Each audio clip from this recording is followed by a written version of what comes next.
Estás escuchando el audiolibro ¿Puede la ciencia explicarlo todo?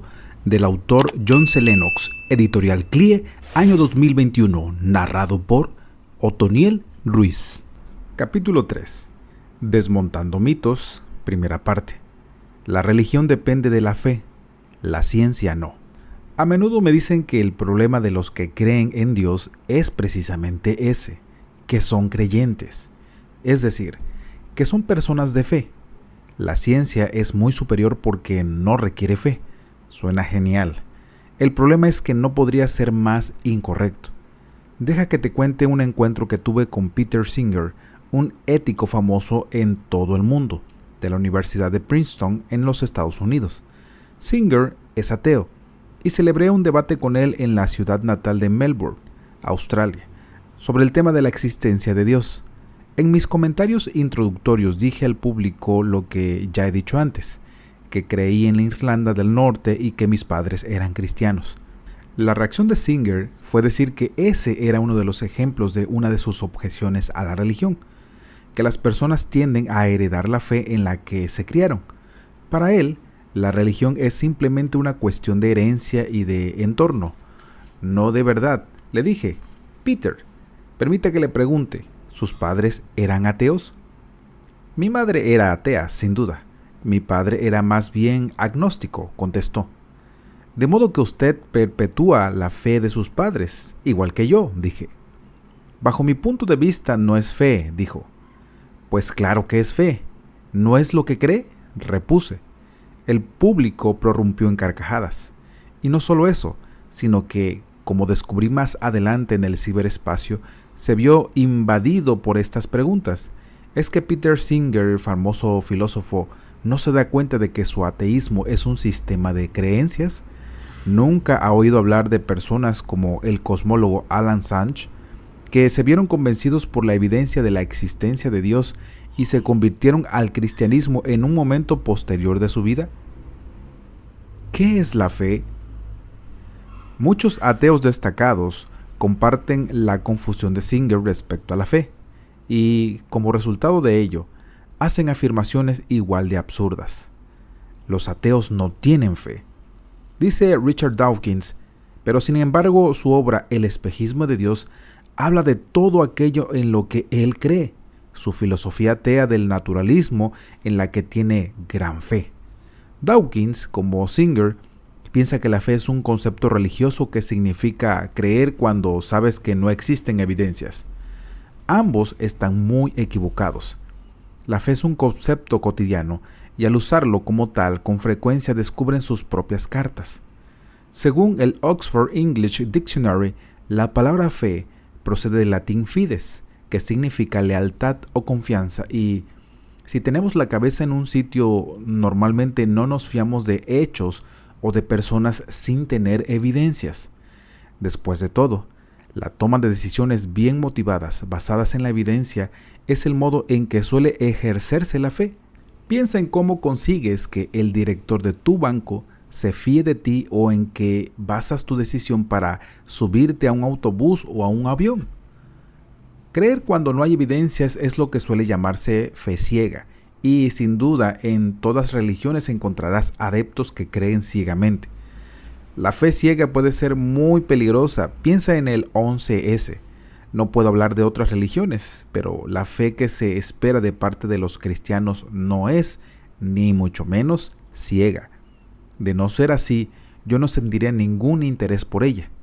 El escritor de un evangelio, Juan, dice: hizo además Jesús muchas otras señales en presencia de sus discípulos, los cuales no están escritas en este libro, pero éstas se han escrito para que creáis que Jesús es el Cristo, el Hijo de Dios, y para que, creyendo, tengáis vida en su nombre. Juan capítulo 20, versos 30 y 31. Juan nos dice que su relato de la vida de Jesús contiene la plasmación de la evidencia que vieron testigos oculares, sobre la cual puede basarse la fe en Cristo. De hecho, se puede defender con firmeza que buena parte del material de los evangelios se basa en el testimonio de testigos presenciales. ¿Tienen fe los ateos?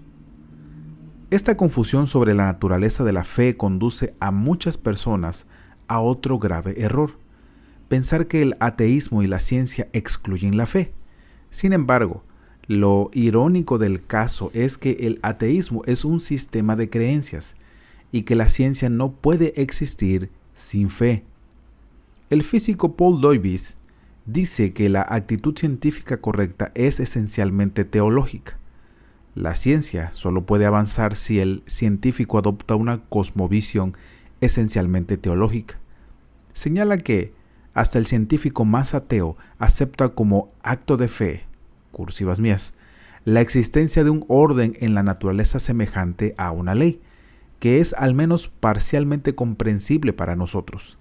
Albert Einstein hizo un comentario famoso: la ciencia solo la pueden crear aquellos que están plenamente imbuidos de la aspiración hacia la verdad y el entendimiento. Sin embargo, esta fuente de sentimiento nace de la esfera de la religión. Aquí encaja también la fe en la posibilidad de que las regulaciones válidas para el mundo de la existencia son racionales, es decir, comprensibles para la razón. No puedo concebir a un hombre de ciencia genuino que no tenga una fe profunda. Podemos expresar esta situación con la siguiente imagen: la ciencia sin la religión está coja y la religión sin la ciencia está ciega. Es evidente que Einstein no comparte el engaño de Dawkins, quien dice que toda la fe es ciega. Einstein habla de la fe profunda que tiene el científico en la inteligibilidad racional del universo. No podía concebir a un científico sin ella. Por ejemplo, los científicos creen, igual a tener fe, que existen los electrones y que la teoría de la relatividad de Einstein se sostiene porque ambas conclusiones están respaldadas por evidencias basadas en la observación y en la experimentación. Mi profesor de mecánica cuántica de Cambridge, el profesor Sir John Polston, escribió: la física no puede explicar su fe. Notemos su uso explícito de la palabra, en la inteligibilidad matemática del universo, por la sencilla razón de que uno no puede empezar a estudiar física sin creer en esta inteligibilidad. Por lo tanto, ¿sobre qué evidencia basan los científicos su fe en la inteligibilidad racional del universo que les permite hacer ciencia? Lo primero que hacemos de destacar es que la razón humana no creó el universo.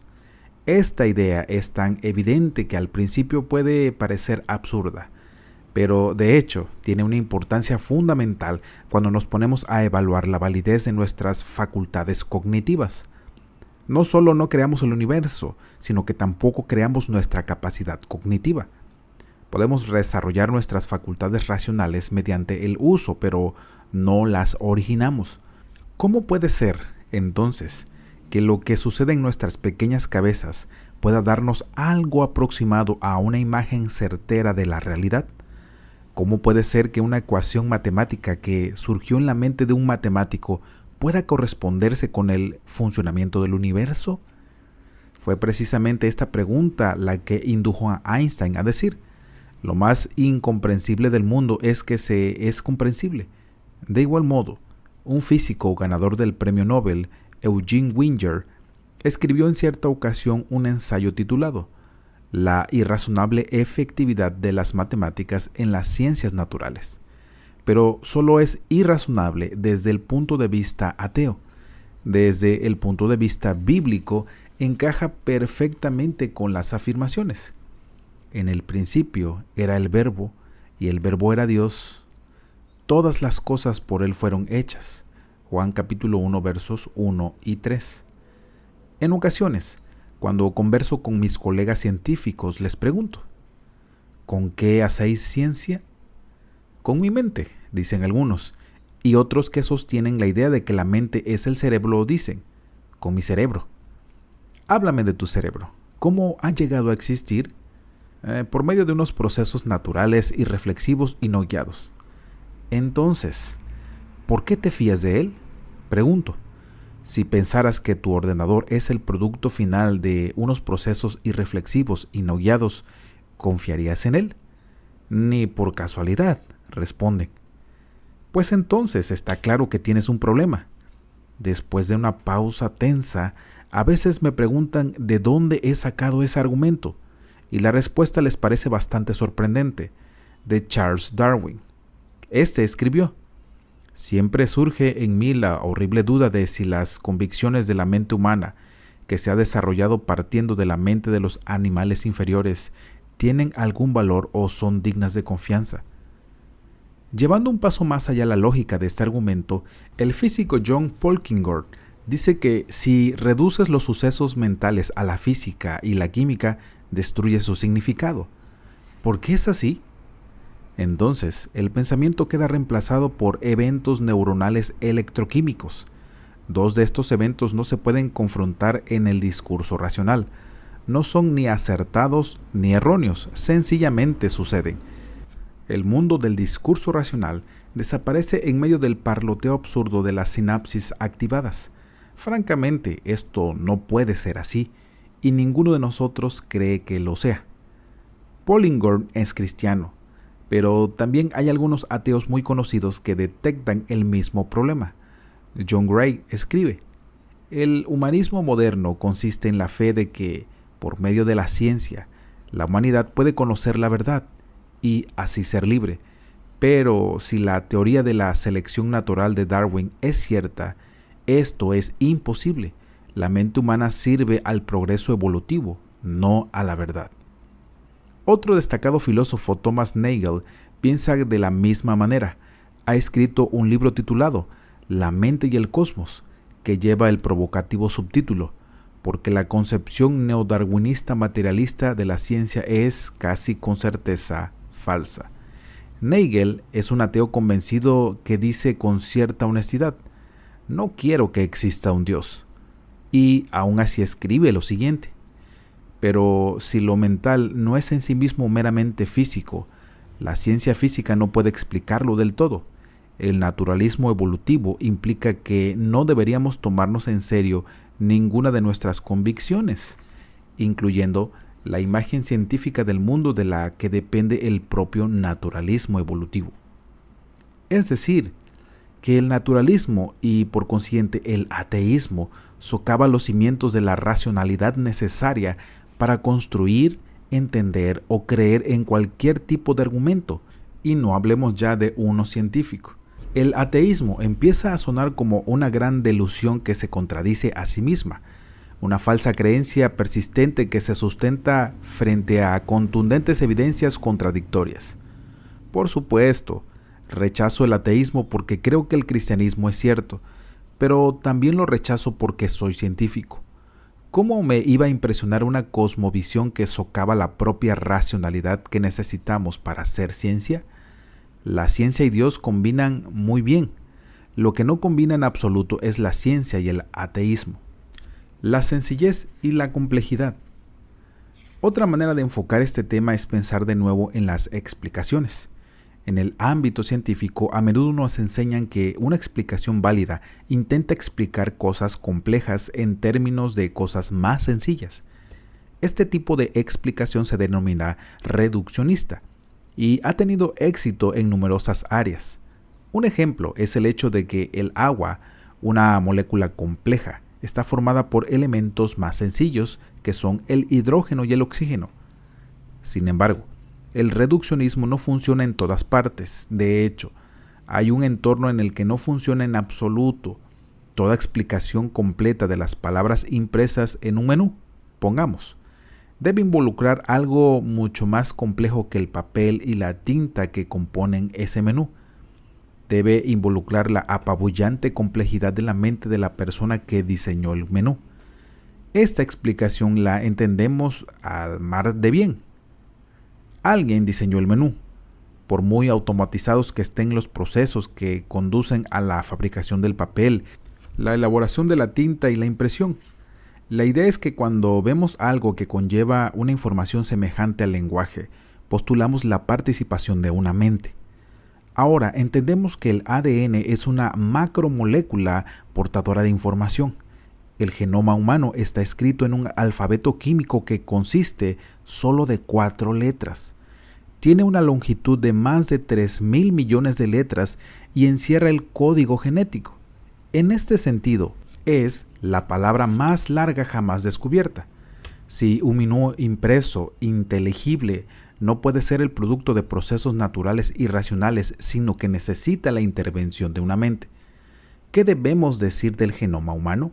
¿No apunta este con mucha más fuerza hacia su origen en una mente, la mente de Dios? La filosofía atea parte de la materia energía, o actualmente de la nada, y afirma que los procesos naturales y las leyes de la naturaleza, vinieran de donde viniesen, crearon a partir de la nada todo lo que existe, el cosmos, la biosfera y la mente humana. Confieso que esta pretensión estira mi racionalidad hasta el punto de ruptura, sobre todo cuando la comparamos con el paradigma bíblico que dice que en el principio era el verbo era Dios, todas las cosas por él fueron hechas. Juan capítulo 1 versos 1 y 3. Esta cosmovisión cristiana encaja primero con el hecho de que podemos formular leyes naturales y usar el lenguaje de las matemáticas para describirlas. En segundo lugar, combina bien con el descubrimiento de la información genética codificada en el ADN. La ciencia ha revelado que vivimos en un universo basado en palabras y que hemos obtenido ese conocimiento mediante el razonamiento. C.S. Lewis hace una poderosa defensa de esta idea. A menos que el razonamiento humano sea válido, ninguna ciencia puede ser verdad.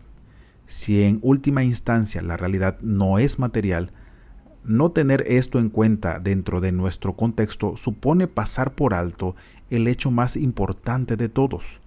Sin embargo, no solo se ha olvidado la dimensión sobrenatural, sino que muchos la han expulsado del foro público. Los naturalistas se han dedicado a reflexionar sobre la naturaleza. No han prestado atención al hecho de que al hacerlo estaban pensando. En el mismo momento en que uno se da cuenta de que es así, es evidente que el pensamiento no puede ser meramente un suceso natural, y por consiguiente que existe algo diferente a la naturaleza. No solo es que la ciencia se equivoca al descartar lo sobrenatural, sino que cualquier acto de la ciencia o cualquier otra actividad racional defiende su existencia. La Biblia nos da un motivo para confiar en la razón. El ateísmo no. Esto es exactamente lo opuesto a lo que piensa mucha gente. Esto fue el capítulo 3. En el próximo capítulo abordaremos Desmontando mitos, segunda parte. La ciencia depende de la razón y el cristianismo no. Esto fue un trabajo de Teologética Audiolibros. Si te gusta nuestro contenido, te invitamos a suscribirte a nuestro canal y activar la campanita de notificaciones para estar pendientes en el próximo capítulo. Te invitamos también a que compartas nuestro contenido para que muchas más personas puedan ser bendecidas a través de esta labor. Que Dios te bendiga.